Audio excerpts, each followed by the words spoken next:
మానవ సంబంధాలు కూడా తగ్గిపోతున్నాయి. సోషల్ మీడియా టెన్షన్తో ఆందోళన పెరుగుతున్నాయి. ఈ ప్రభావం మనం చూస్తే ప్రజలపైన, సమాజంపైన తీవ్రంగా ఉంటుంది. ఈ సమస్యలను ఎదుర్కోలేక కొన్ని కుటుంబాలు ఆత్మహత్యలు చేసుకుంటున్నారు. కొన్ని కుటుంబాల్లో అయితే చిన్న పిల్లలపైన అత్యాచారాలు జరిగే పరిస్థితి వచ్చాయి.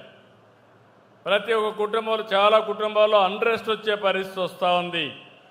అంటే ఆందోళన, ఒత్తిడి, అభద్రతతో జీవితాలు నాశనమయ్యే పరిస్థితి వస్తున్నాయి. పవిత్రత దూరం అవుతా ఉంది. దీనికి ఒకటే మార్గం, ఆధ్యాత్మికత. యోగా, ధ్యానం, ప్రాణాయామం ప్రతి ఒక్కరూ చేయగలిగితే మీ జీవితాలు ఆనందంగా ఉంటాయి. Spirituality is only the way అని మరొకసారి మీ అందరికీ విజ్ఞప్తి చేస్తున్నా. ఈరోజు మనందరం కూడా గుర్తుపెట్టుకోవాల్సింది, ఒకప్పుడు ఉమ్మడి కుటుంబాలు ఉండేటివి. ఏదైనా సమస్య వస్తే చర్చించుకునేవాళ్ళం. ఇప్పుడు మైక్రో ఫ్యామిలీస్ వచ్చేసాయి. దాంతో కూడా సమస్యలు పెరుగుతున్నాయి. భారతదేశం యొక్క సంపద ఉమ్మడి కుటుంబాలని చెప్పి కూడా నేను మీ అందరికీ తెలియజేస్తున్నా. ఈరోజు రథసారథికి అశ్వాలపై ఎలాగైతే నియంత్రణ ఉండాలనో, మనిషికి మనసుపై కంట్రోల్ ఉండాలి. మన బ్రెయిన్ మనల్ని డామినేట్ చేయకూడదు. అప్పుడే సమస్యల్ని, సవాళ్ళని సమర్థవంతంగా ఎదుర్కోగలం. ఈ మధ్యకాలంలో మనం చూస్తే చాలా వరకు ఇలాంటి సమస్యలు వస్తున్నాయి. నేను అందుకని మనమందరం కూడా ఒక సాంప్రదాయం ఉంది.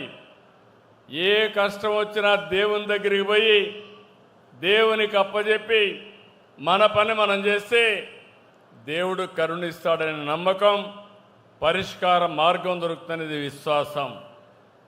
దీన్ని పెంచడానికి వెంకటేశ్వర స్వామి టీటీడీ తరపున 5,000 దేవాలయాలు మొత్తం రాష్ట్రంలో కట్టాలని ఒక నిర్ణయం చేశాం.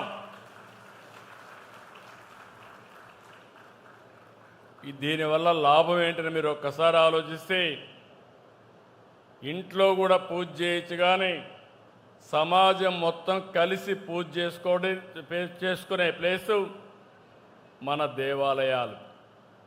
అలాంటి దేవాలయాలు ఎన్ని ఎక్కువ ఉంటే అంతవరకు మనందరికి కూడా మానసిక శాంతి ఉంటుంది. ఇంకో పక్కన మైండ్ని నియంత్రణ చేసుకునే అవకాశం ఉంటుంది. నేను అందుకే మీ అందరి కోరుతున్నా, దేవాలయాల పవిత్రతకు, ఆధ్యాత్మిక శోభకు ఎక్కువ ప్రాధాన్యత ఇస్తాం. డబ్బు, హోదా, పదవులు సంపద కాదు.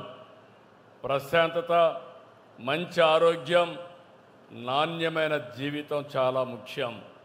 క్వాలిటీ ఆఫ్ లైఫ్ లేకపోతే మన దగ్గర ఎంత డబ్బులున్నా అది నిరర్ధకం అని చెప్పి కూడా నేను మీకు తెలియజేస్తున్నాను. అందుకే తొందరలోనే 5,000 దేవాలయాలు కడతాం. ఆ దేవాలయాలు కూడా ప్రజలకు అందుబాటులో ఉండేవి చేస్తాం. భారతదేశ సంస్కృతి విలువల్ని కాపాడడం కోసం ముందుకుంటాం. దీనికోసం ఇస్కాన్ లాంటి సమస్యలతో కలిసి పనిచేయడానికి సిద్ధంగా ఉన్నామని మరొక్కసారి మీ అందరికీ విజ్ఞప్తి చేస్తూ, ఈరోజు జగన్నాథ స్వామిని కోరుకుంటున్న సంకల్పం అమరావతి, సంకల్పం పోలవరం పూర్తి కావడం. పోలవరం పూర్తయి ఇప్పుడే నేను చూశాను. నేను ఈరోజు బాగా ఎండగాస్తా ఉంది. ఇక్కడ జగన్నాథ స్వామి రథయాత్ర ప్రారంభమవుతుందంటే